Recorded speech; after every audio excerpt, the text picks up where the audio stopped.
Boom! Tilly's teapot sneezed so loudly it shook the whole garden. Rainbow, did our teapot just sneeze? A second later, achoo! The teapot blasted out a cloud of sparkles so big it sent Tilly and Rainbow tumbling backward.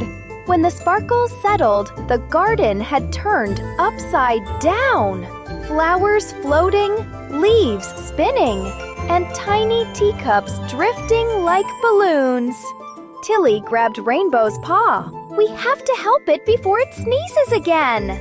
They raced toward the wiggling teapot, dodging floating teacups, jumping over sparkly wind gusts, and sliding under drifting cookies. Tilly lifted the lid and found a tiny glowing dust bunny stuck inside.